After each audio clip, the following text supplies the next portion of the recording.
All right, hope everybody had a great weekend. It's a Monday. This is Section 1904. I'm Darren Smith. He's John Gennaro. This is a free podcast. This is open for everybody to consume, whether you're a subscriber or not. And it's our opportunity to hopefully convert people into subscribers. That means you get to listen to more podcasts than just the Monday podcast, which is free. You also get access to the front row seat, which arrived in my inbox at 7:37 today on this Monday, giving me all the headlines from a busy sports weekend. The end of the NBA season, unfortunately, went out with a little bit of a bit of disappointment. The Padres take 2 out of 3. Plenty of stuff happening in soccer around the world. A little sprinkle of politics in there, but this is a podcast that we pump out every single day, at least one podcast per day, covering a lot of things that we think people in San Diego will be interested in. A lot of things that we think people even outside of San Diego will be interested in. So welcome to Section 1904. If this is your first experience, check out our website, section1904.com, and you can find all the details about how you can be a supporter of this section. John, good weekend. How are you? I'm good. I'm rested. As I predicted or hoped for on Friday, my weekend involved a lot of rest. I think I took a nap both Saturday and Sunday. There was not an overwhelming amount of sports, so I was able to kind of pace out my weekend. Went for a run, went down to Carlsbad to an art street fair thing yesterday, and had some lunch. It was good. It's good, relaxing, enjoyable weekend. It feels like maybe it's just because SDFC had the weekend off, but it felt like a very calm weekend compared to the recent ones for me. I was texting with Adrian Garcia Marquez over the weekend because on Saturday I found myself quite fidgety. I found myself looking at the clock, looking at my phone, trying to figure out why something felt just a little bit off. And the reason is we've had so many Saturday matches that I didn't quite know what I was doing with myself on Saturday. You would think somebody would be like, wow, you have a Saturday, go enjoy it. And I did. I enjoyed drinking a little bit more on Friday night, had an extra bottle of wine with the wife. Normally I would not do that on Friday. Don't drink the night before the broadcast on match day -1, but found myself doing a little bit more Friday. But I did. I just kept checking. And then I texted Adrian and I was like, are you going through some withdrawals here? Like, are you looking at the clock? Are you trying to figure out why something just doesn't feel right? He's like, yes, I hate it. I hate it. I was like, I do too. So careful what you wish for now, because we have a midweek match. We have a Wednesday. Then we have a Saturday at Vancouver at FC Dallas. So, and I'm running out to training here at the end of this podcast. So we will certainly be thrown right back into the deep end of the pool. But it is funny that you say that. And you say it wasn't an overwhelming weekend for sports. I found myself watching way more sports than I would have anticipated. Obviously, Padres playing all weekend long. Friday, when we got done with our analysis of what happened between the Padres and Dodgers Thursday night, Mike Schilt, Dave Roberts, we put that out there for everybody on Friday. Got a lot of feedback on that, which we do appreciate, even for people that disagreed with some of the points that you and I were making. It's what Section 1904 is all about. Sure. So did appreciate a lot of that. A lot of chatter on the Discord over the weekend as well. You had the backdrop of the Padres playing against the Kansas City Royals, taking 2 out of 3. We can spend a couple of minutes on that. I will tell you, I probably watch less Padres on the weekends than I do during the week. I found myself watching a ton of Club World Cup. I've been sucked into this tournament. I am kicking myself, John. You know, there's an old phrase. I first heard it from my grandmother: regret the things you do in life, not the things that you don't. And I am regretting not making my way to the Rose Bowl at all for any of these Club World Cup matches. They've been a lot of fun. There's the final one today at 12 noon between Atletico Madrid and who is it, Botafogo. So I am regretting not making my way up there, although 12 noon at the Rose Bowl, probably pretty miserable. Haven't checked the weather. Has potential to be miserable, especially with a little bit of traffic, but I am kicking myself because they're not going to be playing anymore on the West Coast. So I did watch a lot of that, watch some Padres, and of course, NBA Finals. We do have a guest coming up. Jake Fischer is going to join us here in a few minutes to talk about the NBA Finals. Jake Fischer is the author of the book Built to Lose: How the NBA's Tanking Era Changed the League Forever. He's an NBA insider, formerly at Yahoo Sports, where he and John crossed paths, obviously now reporting on the Stein line. Mark Stein, who does a terrific Substack. If you're not familiar with it, if you want more NBA content, and yes, there's lots of NBA content coming around the corner. We had a blockbuster trade over the weekend. So NBA Finals, I thought, ended with a little bit of a empty feeling in my stomach, John. So we'll talk to Jake Fischer coming up here in a little bit. But you got a few minutes on the Padres for us, or you want to go right into the finals? We'll save the Padres for the end. Why don't we do it that way? Okay, you want to go into Game 7? Yeah. All right, let's go into Game 7. Disappointing, heartbreaking, probably worst case scenario for what this Game 7 could be. I mean, at the end of the day, I think Oklahoma City won by 12. I suppose Oklahoma City winning by like 30 would have been even worse, but this looked like an all-timer. The Pacers came out in Oklahoma City. No one really believed in them, but everyone was scared of them because the Pacers seemed to have this ability to just power through the type of things that would destroy other teams mentally. Tyrese Haliburton's out there on a bad calf. He makes 3 threes in like 10 minutes. He's screaming at the OKC crowd. He's pumping his chest, and you're like, oh man, Tyrese Haliburton might be in store for one of those like 35-point, 10 assists, 8 rebounds, 0 turnover games where you're just like, I don't know, is he the best player in the NBA? And then almost exactly like the Kevin Durant Achilles injury that led to the Raptors championship. We see that little thing pop on the back of his ankle while he's going to get a ball. Same thing happened with Kevin Durant where he had a calf strain and he was trying to play through it to his Achilles. Tyrese Haliburton had a calf strain. He was playing through it, and while it worked fine in Game 6, in Game 7 you push a little bit harder, and that Achilles just didn't hold up. So absolutely brutal for NBA fans, absolutely brutal for anyone who wanted a good, exciting, healthy Game 7 between these teams. Absolutely excruciating for Pacers fans. I mean, also, can I throw out a really, really random thing for you? There was 3 star players in the NBA playoffs that went down with Achilles tears. Jason Tatum, Damian Lillard, and Tyrese Haliburton. If I ask you to name something that is similar amongst all 3 of them, what would you say? I'm going to guess that each of them was diagnosed with some sort of calf-related injury before they ended up popping their Achilles. Tatum, I don't think so. No, it's much more stupid and insane than that. All 3 of them wear the number 0. Oh, okay. Well, and actually, I think there's a chance. I didn't realize we were digging deep into the obscurity. We are. But yeah, okay. I think there's a chance that they're the only 3 players in the entire NBA playoffs this year that wore the number 0. So I saw some references on social media last night where people saying that the number 0 is apparently cursed in the NBA now. Okay. I thought you were going to try to find some commonality amongst the actual injuries themselves. I did see afterwards Jeff Stotts put out there on X or Twitter, if Haliburton did indeed tear his Achilles, which I think we all know he did, that would be the 8th Achilles tear of the season. Previous high was 5 from 2014 to 15. Total doesn't include Thanasis Antetokounmpo, Giannis's brother, who tore his in the offseason, or Jalen Moore, who was injured in a pre-draft workout. I don't know what to make out of that. Maybe Jake Fischer finds something, that he can point to. Maybe about that. And you and I were on a group chat with our friend Cesar Torres.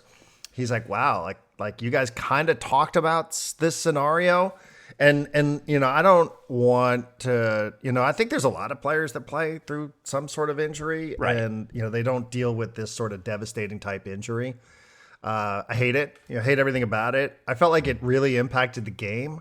For sure. In the first half, I thought it impacted both sides. Give the Pacers credit. They were trying to figure out a way to keep it going, and, they had a lead late into that second quarter, and it looked like it was going to be a competitive game.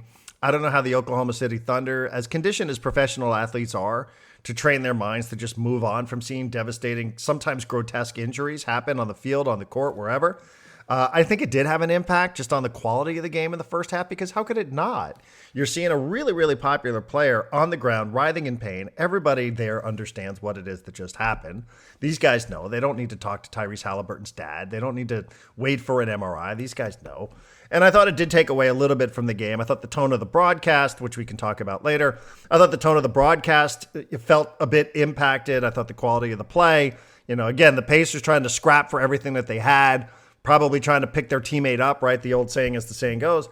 But, eventually, John, I don't know that I ever really felt like the Pacers had a chance in this one. And, as you said, turned out 103-91. And I know we're talking a lot about the Pacers here, where the Oklahoma City Thunder were the best team during the regular season, had the regular season MVP, had the conference MVP, had the finals MVP. They're a terrific team, and nobody wants to take away from them. But it does, as a total neutral here.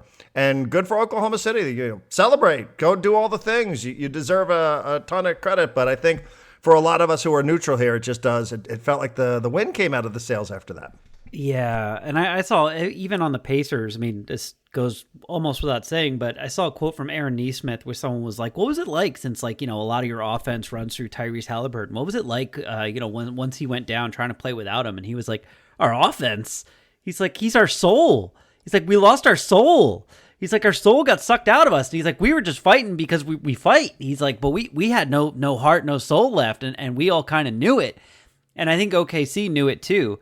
I mean, look, you could look at OKC and be like, they had an amazing season. They, their overall regular season playoff record combined is something like 80-20. Like they're an absurdly good team. They're very, very well put together. Third most wins ever in the history. Now, again, take it, pinch of salt. You play more games. Play more playoff games. 84 wins, the third most wins combined, regular season, postseason ever. Yeah, and look, Sam Presti has already cemented himself as one of the best GMs in the history of basketball with what he's done there in such a small market, just over and over again. I mean, this is the guy who built the Durant, Harden, Westbrook Thunder team, and then the Paul George, Carmelo Anthony Thunder team, and then this one. And it looks like they're going to be a championship contender for years. I know we say that every year, and there's never really any repeats in the NBA anymore, but they look like they're going to be a championship contender for years. They're very young. Their salary cap is set up very well. And Shai Gilgeous-Alexander, if you just want to put him in historical comparisons, is doing stuff that no one's ever really done outside of Michael Jordan, Magic Johnson, Kawhi Leonard, and Larry Bird. He's at 27 years old. He's already kind of starting the path towards being one of the NBA greats. And all of that is worth celebrating. But they didn't beat the second best team. I'm going to call the Pacers the second best team. They didn't beat the second best team at their best. That's what we wanted to see. Can you beat the Pacers when the Pacers are at their best? And you could say, well, the Pacers snapped trying to get there and compete with the Thunder, and that's just what happens. But what we all wanted at the end of this was for the Thunder to win and be like, man, what a hard-fought match that was, but they overcame the Pacers to win it. They really earned it. And now we're going to have a whole year of that's not a real championship. If Haliburton was healthy, I don't know that they would have. And then we have all that nonsense. Yeah, well, we'll never know. And, it's a tough thing. I mean, it is. It's easy to Monday morning quarterback this and say that the Pacers should have what? What should they have done? Should they have just not played him after Game 5? He had in 23 minutes, he had a great impact on Game 6. Yeah. And, it never occurred to me that he shouldn't play in Game 7 right until he's on the ground. So, I'm with you. I feel like I'm a little cheated, and I can't believe I'm saying this based on my own personal fandom and the way I've historically viewed the Indiana Pacers, but I do feel like I was a little cheated as a viewer. Not me, I mean us. Yeah. That we were cheated in terms of what it could have been versus what it was. I just, I find myself, I'm sure now, not having spent a single second looking at television today, I just don't have it in me ever really to wake up and watch First Take and see what they're screaming about. Why would you? I don't know. I get enough of it at halftime yesterday. It's a ridiculous group that they put together on ESPN. That's the last one. It's the last one, Darren. That group will never do the NBA halftime again. Thank God. Yeah. Well, ESPN's still going to they're not going to do it during the finals, right? ESPN's still going to have some NBA. Are they? Aren't they? I thought all of their NBA stuff was getting split out amongst NBC and Amazon and whatever. Maybe I I'm don't wrong know about where that. The finals are going to be. I know ESPN's got to be a part of it because isn't that part of the story about TNT going over the TNT inside the NBA crews going over to ESPN? Point. Yeah. Anyway. That's the thing. The crew. The next time the ESPN has an NBA game, the halftime crew will be inside the NBA. So it'll be Ernie Johnson and Charles Barkley and Shaquille O'Neal and Kenny Smith. So even if it's goofy, it won't be as bad as whatever they've been fucking doing this whole playoff. It is. It was bad. It's so bad. And I haven't spent a ton of time. I know this is the low hanging fruit of all talking points when it comes to the NBA, but it is. I mean, having to listen to Stephen A. Smith scream about the Oklahoma City Thunder at halftime. Oh, by the way, with Bob Myers sitting right there at the same desk, went through it with the Golden State Warriors, losing a player in a finals game to a popped Achilles tendon. Never got to it. Never got to that at all. Kind of crazy, interesting decision making there from the directors and producers of the halftime show. No, I got a better idea. Instead of talking to the guy with experience in this, why don't we let Stephen A. Smith yell for 5 minutes? Yes, great idea. Sports Emmy on the way. But back to the point, I don't know. I mean, he just, I think it's just easy to second guess this. I don't know that there's a right answer. I just think it's sports. It's the drama of sports, and back to the point of whether or not it takes away. Obviously it does, because at the end of one of these games, at the end of a game 7, I'm always there to watch a couple of things. I love watching teams celebrate, no matter what the sport is. I can watch any of this stuff. I watched the hockey the other night. I'm not a hockey guy, because I like watching teams win things. It's like, it's history. And, it's the one thing that you could never take away. Like, you don't take away championships in sports, right? Unless you're the NCAA, I guess. Right. But still. And, you also watch to see the other side of it. And to watch, how the thrill of victory, the agony of defeat, and all the cliches. But, to watch that tunnel camera and, see Haliburton out there on the crutches afterwards. Like, oh, man, it's just heartbreaking to watch that. But I don't know. I don't know what the Pacers are supposed to do there. I don't know. Are they supposed to say, hey, listen, that's it. It's over. It's done. We're raising the white flag. This is a wrap. You're not going to play anymore. He played well in limited minutes in Game 6, and I was looking forward to Game 7. It just, I don't know that it felt predictable. I just felt like it was a very predictable possibility that this could happen. Yeah, and I saw Haliburton he said he had a conversation with Carlisle, I think before Game 6, where he sat Carlisle down and said, look, I want to play, but if you feel like I'm on the court and I'm not myself, like I'm detrimental to this, like pull me. I'm not going to be mad. Just pull me. He's like, but I want to give it a shot. And in Game 6, that's what they did. They gave it a shot. He was good. The Pacers were good. The Pacers win Game 6. Game 7 starts, and he was playing great. I think he played for like 7 minutes, and they were amazing for those 7 minutes.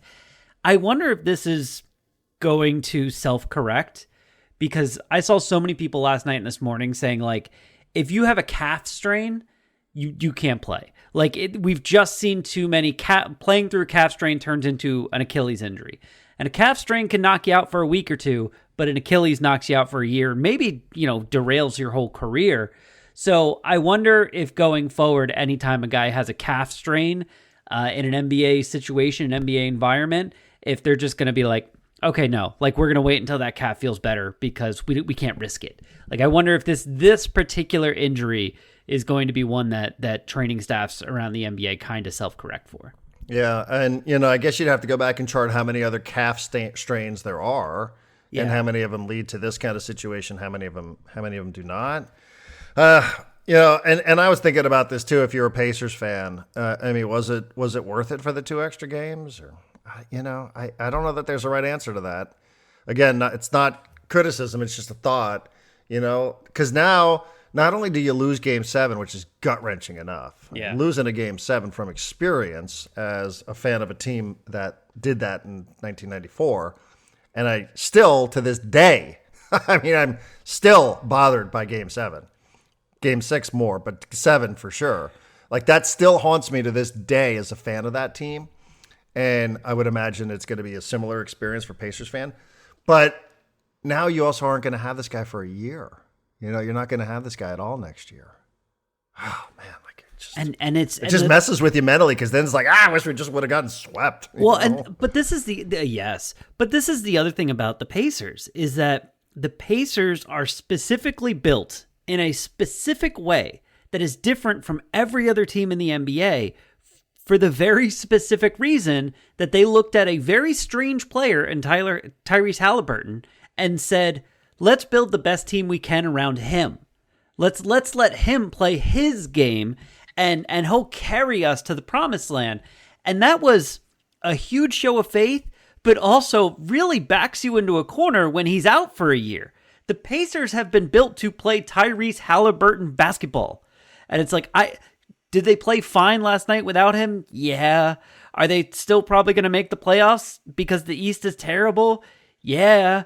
But they're not going to be nearly the same machine that terrifies other teams, especially in playoff environments, because all the quick decisions, passing, moving, getting the ball up past half court in half a second after a made basket, like all those things, those are Tyrese Haliburton things, not just Pacer things.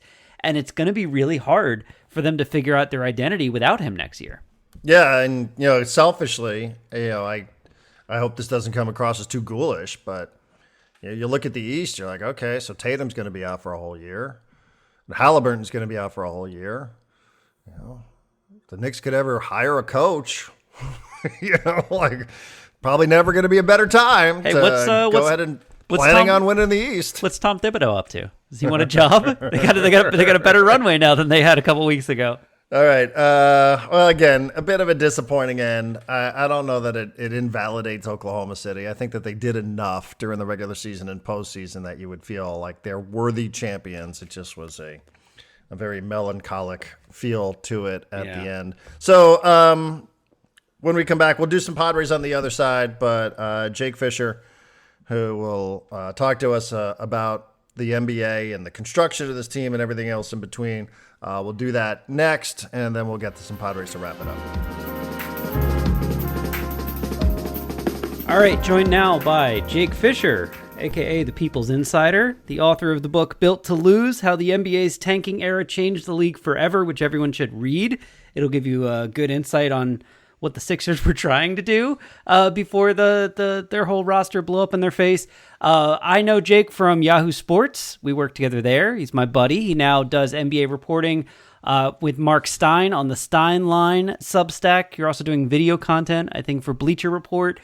So we're going to ask you about some NBA stuff. The draft is in a couple days. We might ask you Game 7, Kevin Durant. I'm interested if you have any takes on who the Knicks head coach is going to be. But before we get into any of that, the reason I reached out to you a couple weeks ago was because my co-host here, Darren, who is seemingly in Spain every year, loves Spain, loves talking about Spain, just got back from Spain, was literally just got back, and then you started posting on Instagram your trip to Spain with, I imagine, your family. There was a woman who looked just like you. That was probably your twin sister. And it looked like you were having a blast. And Darren said, I was like, oh, my buddy Jake's in Spain. He's like, where? I was like, I don't know. He's in Spain. Let's have him on. Let's ask about it. So where'd you go? What'd you like? What would you recommend to the people, Jake? Went to Barcelona. Ugh. And is that an ugh? Or like, that's amazing. Just having amazing flashbacks. My second time in Barcelona, first time with my family. I hadn't been there in 10 years. And we had a nice time. Some La Sagrada Familia, some tapas. There was a Saturday night solo excursion, where I went to some random office building to go to a little ravey rave. And then we went to San Sebastian, which honestly was the highlight of the trip. San Sebastian, I could not speak more glowingly about, from the pinchos to the beach to the hiking to the Michelin grade restaurants every single block. It was a lovely, lovely place. So shout out to the Basque country. Madrid was great as well, but I think the true gem of the trip, the meat of the sandwich, was the star, the middle spot, San Sebastian. Can't wait to go back. I am so delighted how this podcast is starting to round into form, because this is the second consecutive week now where we've talked to somebody about eating pinchos in San Sebastian. So that makes me happy beyond words that I have on a podcast. So I appreciate that. And I could not agree more. San Sebastian was a place that I found myself in, sort of as a go-between from leaving Madrid, going up to Basque Country, and then eventually flying to Barcelona. And I cannot wait to get back there. So I'm glad to know that it is still as delightful and as rewarding as it was when we left. More Michelin stars per capita than any place else in the world is what they preach there. It is an amazing food culture in San Sebastian. And they got a nice beach there. It's wonderful people, the Basque people. Oh, man, Jake, you are making me want to go on a Expedia or some travel website, Capital One, and just book another trip right now. I cannot get enough of this conversation. Hey, wait, Darren, You were saying, what was the place that you went to when you first got to Spain, like a month ago? And you were saying you wanted to be on the tourism board because you were recommending it to everyone. What was that place? Oh, Sitges. That is Sitges. the little beach town about 30 minutes south of Barcelona. So, Barcelona is this amazing city that you could spend months, probably years, and not even. I've been there 6-7 times, Jake, and I went to a part of Barcelona I'd never been to, the Born district, which was just phenomenal. It's this old Gothic quarter. Yeah, small streets. Oh, just terrific. Some of the best food that we've ever eaten come from some of these restaurants that you would walk past almost all the time if you didn't know what you were looking for. So, the food, the wine, the cost, the quality of the food, the travel, the people. The music, the culture. Come on. It doesn't get better than that. And when Jake said he was off on some rave one night, we had a group of like 30 people, and I'm telling you, some of these people we lost for days. Days that they would just disappear, and we'd be like, okay, like we're gonna be here, here, and here, and sometimes they'd show up and sometimes they did not. So it's just a little bit of everything for everybody. Yeah, the only downside of the trip is it was like a family outing, and I live in New York. I don't work traditional hours, let alone a traditional job. I am a creature of the night, and that is supposed to, I think, be really simpatico and congruent with the general timetable of Spanish culture. And I didn't really get to fully assimilate into that when my mom wants to have dinner at 6. Right.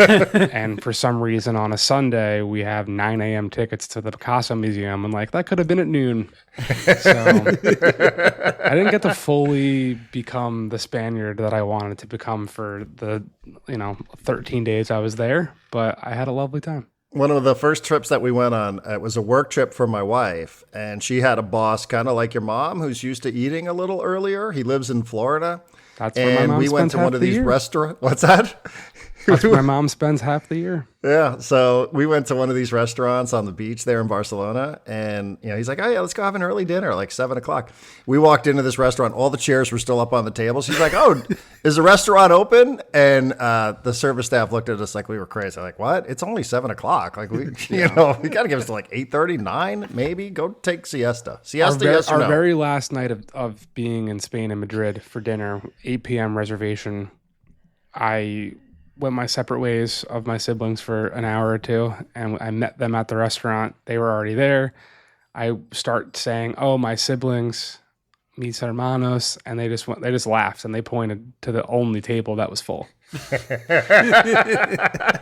My wife turned 40, and we were in La Rioja, a wine region there between Madrid and Basque Country, actually. We did a Rioja tour from San Sebastian. Oh, and the capital of La Rioja is the city called Logroño, which is another amazing place on the foodie tour of Spain that you have to go to at some point in your life. Trust me. And my wife turns 40. And we're like, oh, yeah, we'll book dinner. And we booked it late. We booked like a 10 p.m. dinner, by our standards, which is a little later than normal. And we got done. And, maybe we're walking out at 11:15, 11:30 or so to go out and hit the streets for the night. And families were coming in with their children, like 11:15 or 11:30. That's what happens. Yeah, this is Spain. This is Spain here. People are bringing their 5-year-old kids into dinner at 11:15 at night. Speaking of the nightlife, Jake, I hope you're going to Summer League this year. I'm trying to convince Darren to go do at least like a day or two there. And Darren, if one of the most fun things you can do at Summer League is to just hang out at a bar late night with Jake.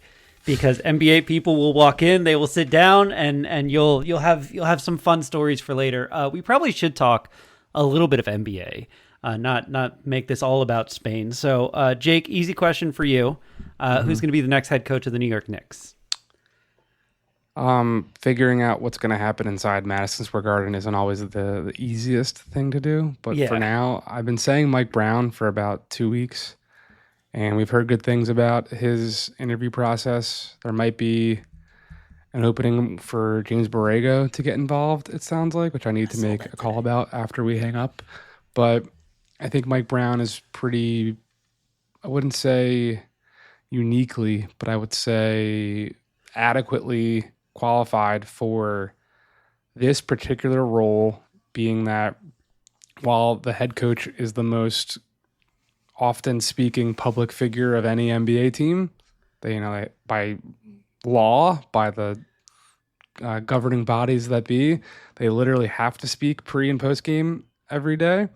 They have to speak most practices depending on if there's a game that night and what have you. And the Knicks front office is very notoriously not very publicly talkative.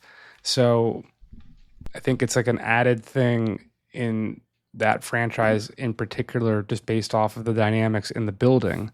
Then when you also factor in that it's New York City and it's the biggest media market in the world, or at least America, not to be an American elitist, maybe there's others out there. I think that aspect is very important, and Mike Brown has shown to be, I'd say, pretty remarkable in that space. Obviously, he got fired in Sacramento, but when he did, you saw all the beat writers, all the locals, even some national people saying, like, Mike Brown, got done dirty. And I think part of that was because of how well he, I remember he brought all of the local beat writers onto the practice court one day and like walked them through his defensive scheme, so that he said, now you guys know what we're trying to do here. So if you have questions about it, you gotta come correct, like know what, and making them feel involved and whatever. I remember it was the first time it was my first road trip for Yahoo. I flew out there fall 22, and he just had the whole city eating out of his hand. Everyone was so charmed by him. So I think that will be a very beneficial thing if he were to get the job. See, that's great to hear, and I love that. And Mike Brown, who has some local roots here in San Diego, as a matter of fact, a USD guy.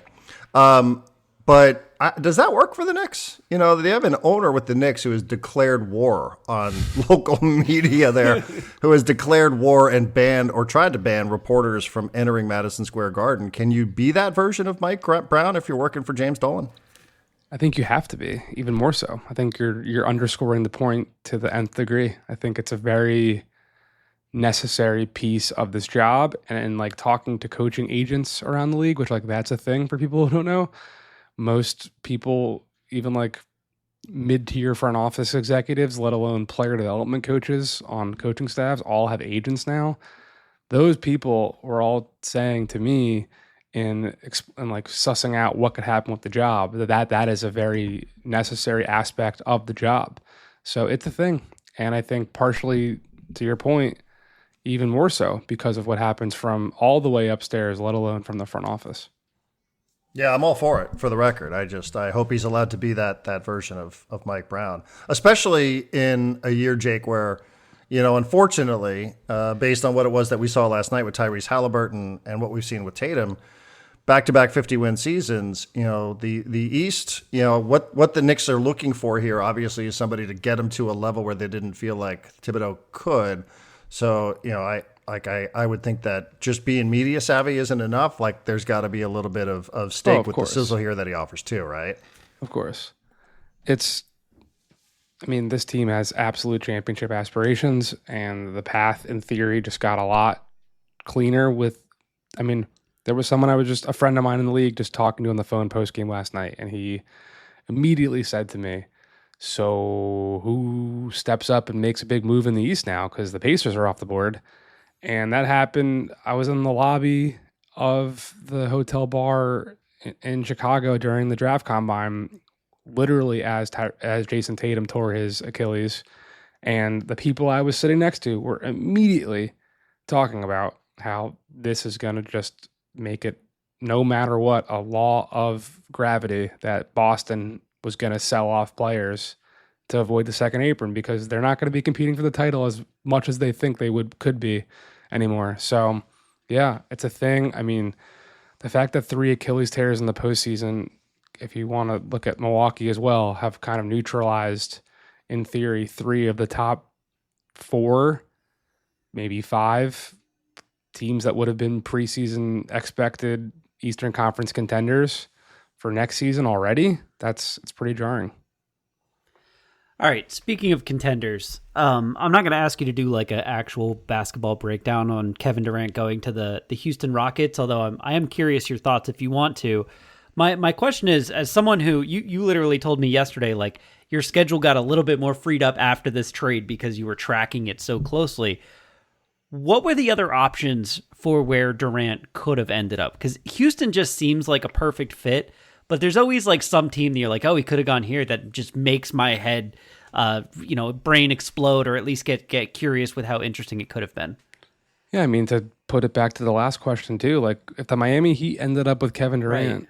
no matter who was left on the roster, Tyler Hero, Bam Adebayo, Kevin Durant, Miami's ability to sign vet minimum people, I would have been very curious to see what that team looked like. And even still, I'm curious to see in the wake of the Tyrese Haliburton injury what Miami could theoretically do. I mean, the other teams that were definitely involved, Minnesota, I don't really think any of the frameworks that could have made the math work would have been so intriguing to me. Like, would you really have wanted to move off of Rudy Gobert and Mike Conley and Dante DiVincenzo? Like, I'm not reporting that's what the offer was, but in theory, that's the kind of math that you would have had to have done. If not, like, a Rob Dillingham's in there, Julius Randle's out the door. Like, I don't feel, as we just saw with Indy and OKC, I don't think a top 7 roster with a lack of depth and lack of versatility is really how you win in today's NBA. I think you need depth and versatility and multiple options and different lineup combinations and what have you. So the Minnesota stuff, I think, also just fell apart once KD made it pretty clear that he wasn't going to be re-signing anywhere outside of Houston, San Antonio, Miami. So once it got to that, honestly, it did feel like it was between Houston and Miami for the last weekend, the last 72 hours. But at the same time, like, you're always waiting to see if one team comes in at the 11th hour, right? Like, what if Denver came in and just said, like, here's Michael Porter Jr. and something else and whatever. Like, I'm just throwing that out there. So even, Sunday, I was walking to go do my early voting for the New York mayoral election that is occurring next week. Quickly on the way to brunch with my cousins. And I got some tips Saturday night as I was walking home from a date that KD to Houston was picking up steam. I was like, man, something would have had to happen since yesterday. I'm not really buying it's happening right now. Like, why does it need to happen Saturday night? I'm just going to go to bed. Yeah. Woke up Saturday morning to like 3 texts of people saying KD to Houston's happening. And then I got the Dylan Brooks piece. And then, like, I was trying to break the trade while I'm in line to vote. And it's so hard because, sure, I have pieces of it, and I knew number 10 was involved. And it's like, Miami could just come in at the last. It's so hard to juggle all this stuff. So now that the KD trade is over with, there doesn't really seem to be like a big domino that's holding up the board. Like, the KD uncertainty was impacting that number 10 pick, number 9 with Toronto, them being involved, Miami potentially number 20. Like, now KD being off the board of the trade target opens up more Jonathan Kuminga, DeMar DeRozan, whatever wing player you want to name, even like maybe even Asante Aldama to some degree because he plays some 4. Like, that stuff's now more open. And now the league kind of shifts to what's Boston going to do, what happens in the top tier of the draft with Ace Bailey. Like, those things I think aren't going to be as, it's not Kevin Durant, like one of the game's best all-time players, top 10 scorer, 15-time All-Star. Like, that's going to suck up a lot of oxygen and media attention anyway. So now that he's no longer traded, it does feel like, or no longer going to be traded, and he has been traded personally, and I'm sure people on the league feel this way too. It feels like there's less balls in the air right now, and there's like balls that are going to be thrown, and we're all just like getting ready to juggle them. But for now, it's identifying which balls could be in front of you, so you're like prepared to catch them, if that makes sense. Weird that you said there's a mayoral race in New York. I haven't heard anything about that on news recently, so that's surprising to me. I'll have to talk to my friends in New York who are still there. We should probably put a bow on the finals. A pretty dissatisfying, respectfully towards Oklahoma City, the way it ended with the Haliburton injury. But 84 wins combined, regular season, postseason. I don't want to shortchange Oklahoma City here. This is a team that won 24 games just 3 years ago. And I wonder for you, Jake, even with the disappointment of feeling a little bit cheated as a neutral observer, as a fan of Game 7, I don't take any issue with Oklahoma City as a deserved champion in this. I don't know how good they are historically and all that sort of junk that goes on, but 84 combined wins is a lot, and they have a great player who felt like the weight of the huge weight was lifted off his shoulders in SGA. How do you put a wrap on what we saw from the finals? Yeah, I mean, I remember second half of the year, even like going into the trade deadline, so many people around the league were just so skeptical of OKC, and I kept saying why, and they kept saying, well, if Shea can't get fouls, if the offense slows down, like who's going to be their secondary half-court creator? And I was just so confused because this team was so much better than everybody else, why other teams were not taking them seriously, especially because when I would press people on it, they would then kind of all relent and be like, well, yeah, if they win, they're going to potentially go down as one of like the most dominant teams of all time. So I think it's just the NBA, both from an external standpoint and an internal standpoint, it really just is a what have you done for me, not lately, what have you done league. Like until you've done it, no one thinks that you're good. Until the Nuggets won the championship, no one really, outside of Denver, even though Nikola Jokic was a multi-time MVP, I believe, at the time of their title, people were just kind of doubting him and saying, is he really that good? Like, is he really one of the greatest players of all time? He hasn't won. And then when you do, you get coordinated and it's all gravy and you're just accepted for how good you were. Kind of same thing with Boston a year ago, right? Like people were so ready. It was almost like Schadenfreude kind of levels of people wanting to see Boston shoot themselves out of the playoffs, and they didn't. They just like ran through everyone. And then they get to the finish line and people go, wow, what a high octane 3-point shooting offense. 3 is more than 2. Joe Mazzulla, what a legend. Like, so I think it's just that. I think people are short-sighted. And also,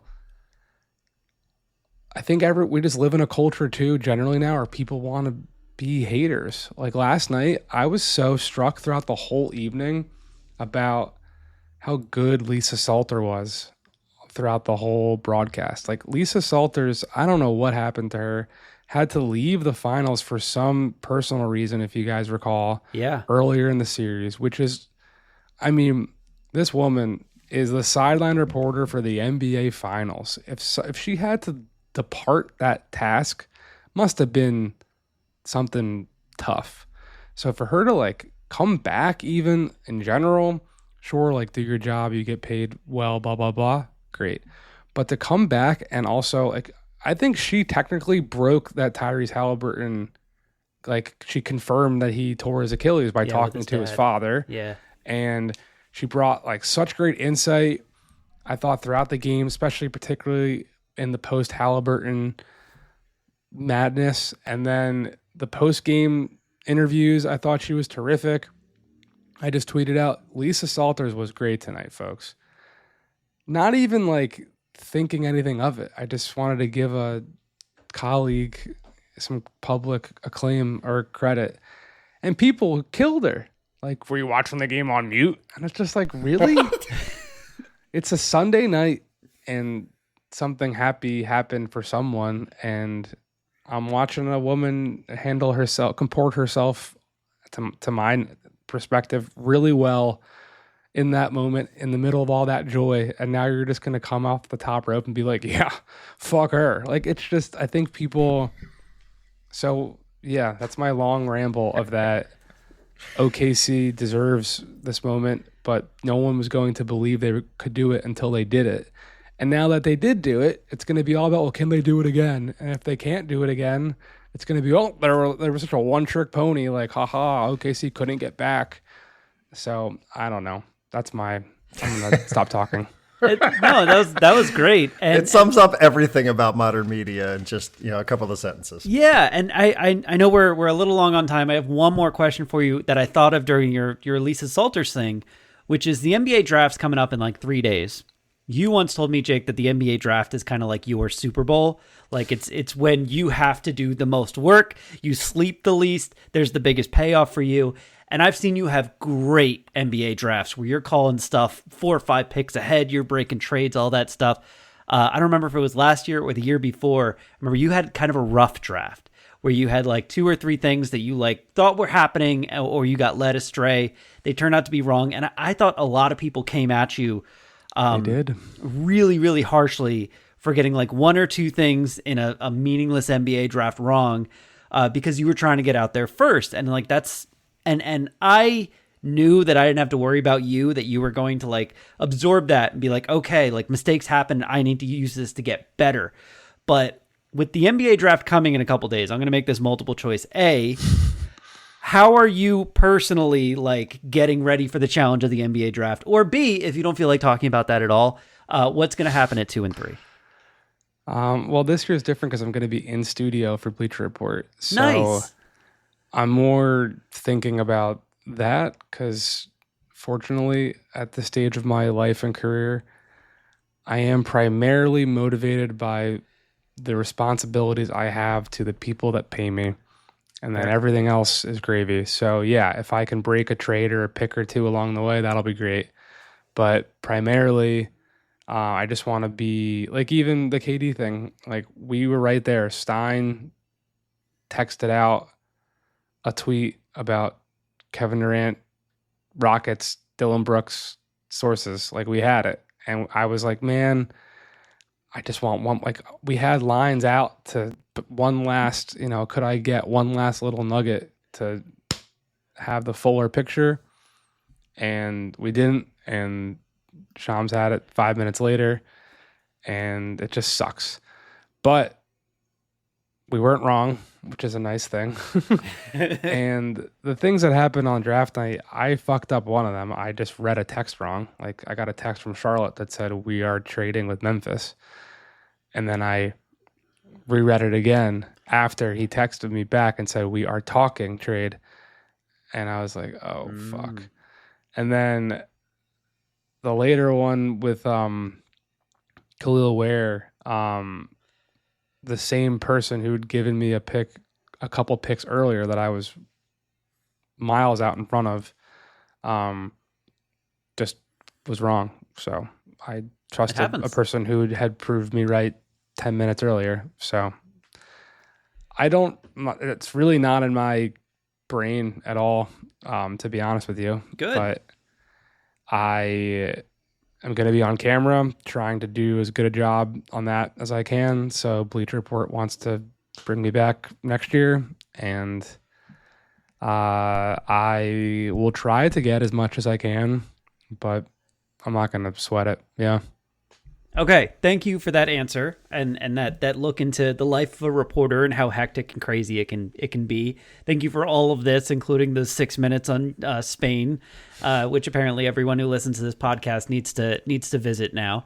How can people who do not want to watch the ESPN or NBA TV coverage of the NBA draft watch this Bleacher Report coverage that you're going to do? How can I find it? That's a great question that I don't know the answer to. Okay, I think we'll find it. I think it's just on the Bleacher Report app. Great. And on YouTube. Yeah. But I'm gonna find it on YouTube and watch it there. Please thank you so much. subscribe to the Stein line, markstein.substack.com. I do subscribe to the Stein line, and it's so good all of the time. Like I'm especially happy when I see your name on it, and it's Here's the People's Insider with a breaking something or a wrap up of the rumors.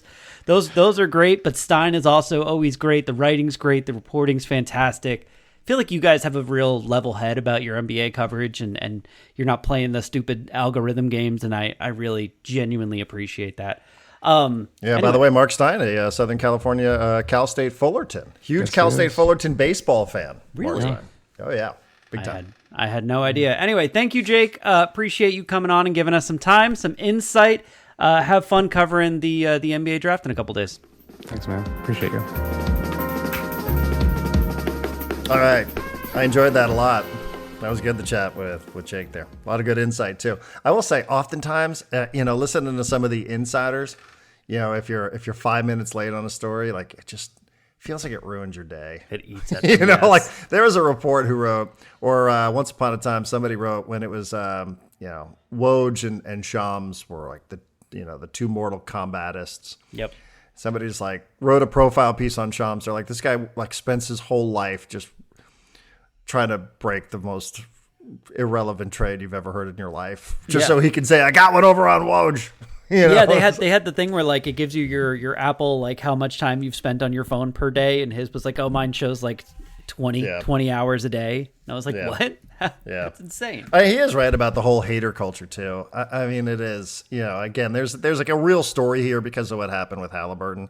But even then, it's gonna be like, oh, well, you guys won that one that didn't really matter because this such and such a thing happened, as if 84 wins should somehow be invalidated because a player got injured in the first quarter. It shouldn't.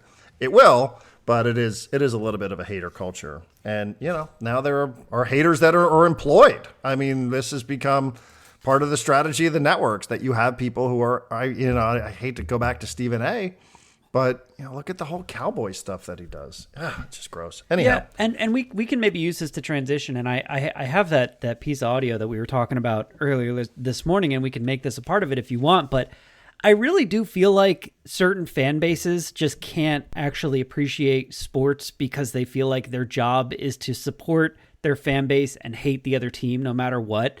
And it really frustrates me that like Padre fans, like you mention the Dodgers and they lose their damn mind. And they're like, no, that's Dodger love, and we hate the Dodgers, blah, blah, blah. And it's like the Dodgers couldn't possibly ever do anything right or interesting or good, or every championship they win is somehow baseball was pulling the strings behind the scene to let them win. No, they're a good team. They spend a lot of money. They have a lot of smart people and good players on their team. Like, sometimes it's okay to just tip your cap to someone. Even actually, wait, there was something about this in the Padres locker room last night, right? Where like Jackson Merrill was saying like, hey, that guy who stole my home run ball, like that was a great play. I tipped my cap to him. And Gavin Sheets was like, no, we don't tip our cap to the opponent. Like, no, it's okay. Like that's a part of sports is the gentlemanly aspect. And I don't mean that in a sexist term. I mean, that's just how it used to be. Is the gentlemanly aspect of, if you play really good, I'm going to honor the fact that you play really good, even if you're my opponent or my rival or whatever. Yeah, I don't know. This is where I'm supposed to remind you that fanatic is short for, or fan is short for fanatic, I guess. And that oftentimes, some of that irrationality, I think, I welcome a little bit of irrational behavior when it comes to sports fandom, like an irrational hatred of another fan base. I do welcome that. And I will admit, I don't know exactly where the line is, but there does feel like there's a line from time to time that does get crossed. So I don't know that I'm going to be the arbiter of making any sense out of sports rivalries and fandom. I don't. I hear what you're saying, and there are times where I agree with it. I think about it sometimes. If a team lines up to make like in football, like a field goal, right, at the end of the game, and the guy misses the field goal, right? He misses an easy field goal, 35 yards or whatever. The other team celebrates, they go crazy. And you think about it in golf. Guy misses a putt, and, like the other guy feels terrible about that. Yeah. You know what I mean? Like he's always like, I didn't want to win this way. I wanted to win by making the putt. I didn't want to win by you missing the putt. So anyhow, suspensions were handed out on Friday, and we were mostly right. Suarez got 3 games. We wondered if there would be a little bit of an Ohtani tax. There wasn't. So he got the standard 3 games. He's appealing it, so he's still eligible to pitch. Dave Roberts, Mike Schilt don't get that luxury. They don't get to appeal because there's no union for managers. And that means 1 game apiece. I thought it was fair. I thought that was mostly fair and about what was expected. So Padres take 2 out of 3. Tatis home over the weekend. Now we get the Washington Nationals in town, so it'll be a referendum on Mackenzie Gore and Bobby Barrels and James Wood. James Wood's out there. So yeah. I saw Stephen King's media availability over the weekend. I don't know that Michael King. You said Stephen King. He writes scary. He does. I saw Michael King's availability. I don't know that I sensed a particularly. I don't know that I picked up on the same demeanor that I saw last time when he told Marty that it was a clown question. So I don't know that I saw that, but anyhow, do we want to play this one bit a soundbite from Mike Schultz, who was asked on Friday if there's anything personal. Now, Dave Roberts did say it felt very personal on Thursday night at Dodger Stadium. He said it felt personal. And so Mike Schultz was asked if it was personal between him and Dave Roberts and his media scrum on Friday afternoon before serving his suspension. And here's what he said. Let's see if I can get this to work. Dave, do you think? Has it become personal? Like me and him, or the Padres versus the Dodgers? Him and you specifically. Yeah, another good question. I'm competing for our team. There's some history that's very public, with what happened last year with Manny that I took exception to. And so, I handled that very privately. This got to be more public, and it's ultimately about, the defense of our team. And anybody that is going to, take the steps that I feel are inappropriate against our team, then I will take action. But I'm not a personal guy. I don't take any. I'm not a grudge guy, but I am a foxhole guy. All right, he's a foxhole guy, John. I don't know what you make out of that. Mike Schultz is a foxhole guy. Mike Schultz is a clown. Like, that was before a game against the Royals, and I'm sure the Dodgers, I'm sure Dave Roberts is not giving quotes about Mike Schultz anymore. They're quoted to use the NFL analogy. They're on to Cincinnati, right? They're focused on winning. They're not focused on these little fights between everybody and proving you're a foxhole guy and you got military jargon and you're unafraid and you're grit squad. Like, whatever. You know what I took away from this weekend and this series against the Royals? It has nothing to do with the Dodgers or Mike Schultz or Dave Roberts.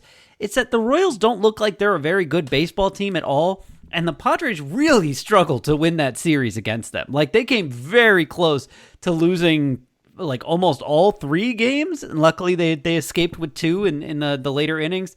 Last night's was very exciting, but they got all 3 RBIs off the bench from Iglesias. And it's like they're not playing good baseball right now. And I don't know if now, when you're not playing good baseball, if it's a great time to be like drudging up rivalries against teams that you're not even playing for 2 months.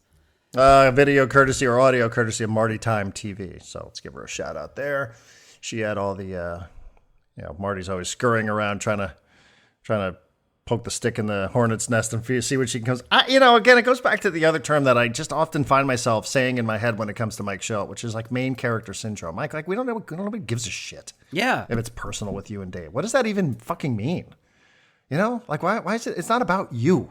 I know this moment was about them and they got suspended. But no, it didn't have to be, It's about the Padres and the Dodgers. It's about the Padres and the Dodgers, not about Mike Schultz. You know what? There's the easiest answer in the world to that question, Darren. Is it personal between you and Dave Roberts? Here's the answer. Pretend I'm Mike Schultz. And Marty Caswell just asked me, is it personal between you and Dave Roberts? Here's my answer.